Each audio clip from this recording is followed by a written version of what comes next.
Very, very pleased to say that joining us on the run home with Joel and Fletch is the Australian cricket coach, Andrew McDonald. Welcome to the run home. How are you, mate? Yeah, going well. Thanks for having us. Well, haven't things turned around in your neck of the woods? Slow start, and now we are on the cusp of perhaps taking the whole shebang out. How are you feeling? I think that's getting ahead, but no, we're going well at the moment. There's clearly a rough start against two really good sides in India and South Africa, who sit one and two on the table, but we've been able to get our game together and navigate through the next six and lock away a semi-final spot with one round to go. Yeah, really proud of the boys, but still a big job ahead. Andrew, did Glenn Maxwell get a day off after his heroics?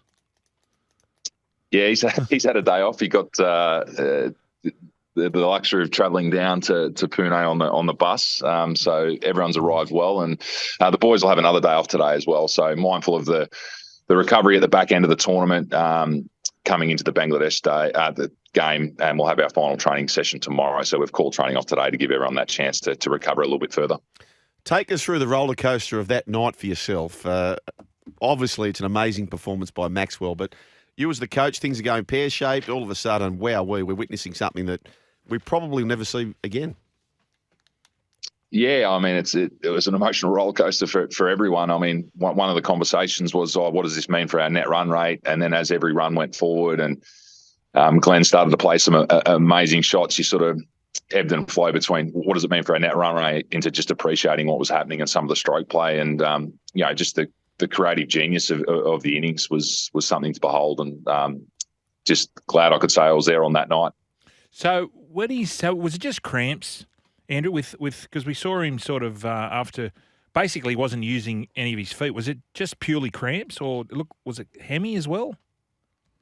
No, just purely cramps. So he was cramping calf, hamstring, quads, abdominals, everywhere. So I mean, the conditions were very hot during the day, and to field in that sun takes a lot out of you. And then he just he bowled, I think it was 9 or 10 overs as well, and you sort of put that all together, and in a night session, unfortunately, once you start cramping, it's hard to get rid of them and get on top of it. And it almost derailed him fully, as we saw when he was laying prone on the ground. It was looking like Adam Zampa was going to have to replace him, and he was going to have to retire hurt. But the ability to find a way, not run between wickets for a period of time, stand dead still and play the shots that he did, just adds another layer to what was an already ridiculous innings. Yeah, are you going to ban golf, by the way, before the semi-final? Or golf? No, ramp it up. No, well, I was going to ask. Are you going to be able to? They're going to walk it, or that you're happy for him to get in the cart again, or Maxie to get in the cart? No, we're comfortable that the boys will be able to take carts out onto the golf course, and that happened yesterday. Some of the boys come down early to play golf at a golf course called Oxford, so they were back on the golf course yesterday. And as I said, it's an important part of creating the balance for our playing group. Hey, just on that, Brian, so, and this is bruising, but Andrew, I was very lucky once to play a round of golf with Brian Lara, and he played the whole game right-handed. He plays off one. And I said, I thought you batted left-handed. He said, yeah, I did. And I said, well, why do you play golf right-handed? And he was batting so well that the authorities there at West Indy, the cricket board, said, mate, you're not to play cricket. You're hitting them too well. Not play golf.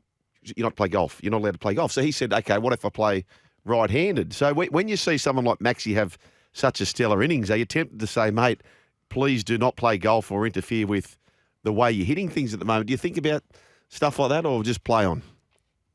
No, I think the golf may have helped him in that innings. So he played a lot of golf in the lead-in, which was well documented. So I think the boys can strike a nice balance. And speaking of left-handed batters who play right-handed, probably our best golfer in the group, Davey Warner, does exactly the same. So might be something in that. Wow.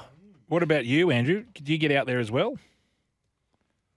Yeah, try to get out there when time allows. And a few of the coaches play golf as well. So it's nice to be able to go out there and spend a few hours together and ebb and flow between golf and a little bit of work chat. So, it's a good opportunity to have a meeting on the golf course.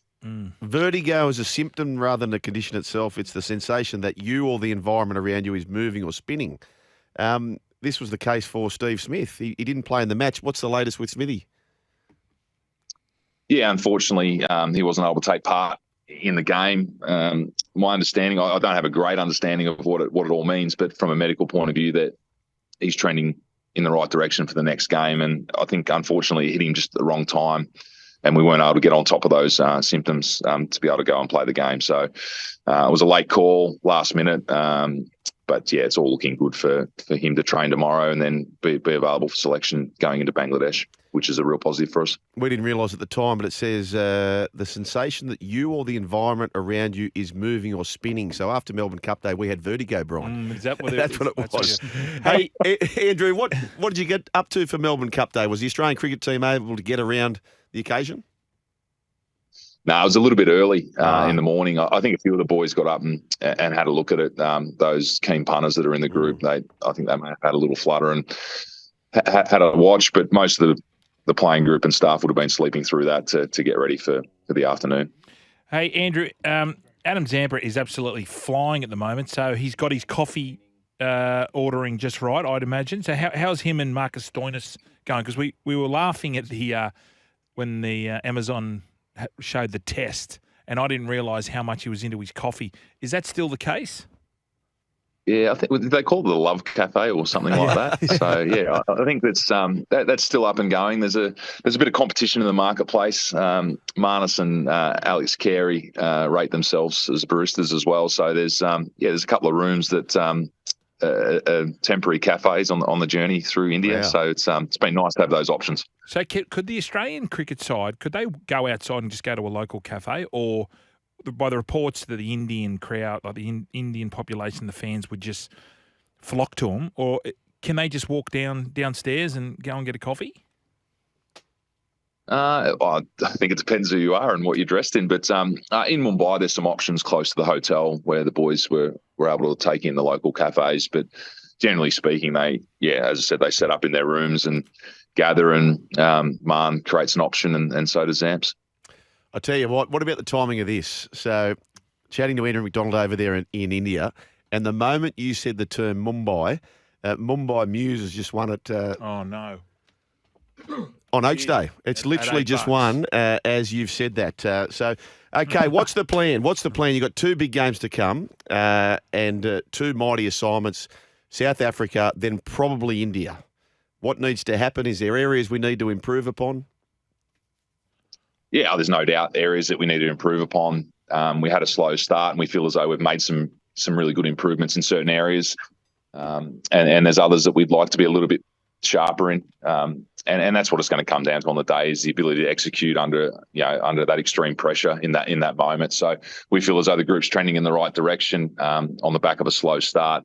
We've got Bangladesh up next before we look ahead to the semi-final. So we'll make sure that we pick the right team there based upon the conditions and the opponent, and also factoring in the fact that, clearly on the back of the game at Mumbai, we've got to make sure that everyone's recovered well with that short turnaround. So we've got some decisions to make in the next 24 hours to work through that. And as I said, after Bangladesh, we can get excited about the prospect of a semi-final that would give us a path into a final in a World Cup, which would be something incredible. But we've got a bit to go yet.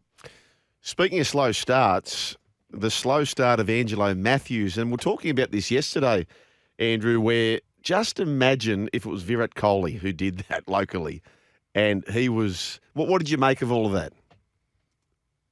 What's that, mate? You just broke up a little bit there. Sorry. The Angelo Matthews dismissal, so to speak. So he was slow. Oh, the timeout. Yes, a timeout. Yeah. I haven't got all the detail, but there's talk that he made it out there in time. And I think when the helmet strap goes, I think you've got a duty of care to the player in terms of we're trying to create a safe working environment as well. So if the helmet's not functional, I thought it was a little bit harsh to be timed out and given out in those circumstances when your equipment failed on you, and it wasn't, it didn't feel as though it was deliberate. As I said, I'm not across all the detail, but I don't think there was any great intent in him getting out there for slower than what Andrew, what he needed to. Andrew, have you ever thought about getting radio? You have got a very good radio voice. Is that practice? Do you practice doing that? No, I got to listen. I'll leave that to you. Leave that to you, boys. Or audio books. That could be another little go. Maybe send people to sleep, or no, it's a great voice, very gravelly. Yeah, dulcet. Dulcet, that's a good word. Yeah. Anyway, dulcet. Other than being a great head coach. Well, when I look forward to hearing these dulcet tones, Brian, when he's collecting the World Cup on behalf of this great country, 196 countries. Andrew McDonald, and we've been kissed on the tush of a rainbow to live in this one, and you are the coach of this one. Go get him, young fella.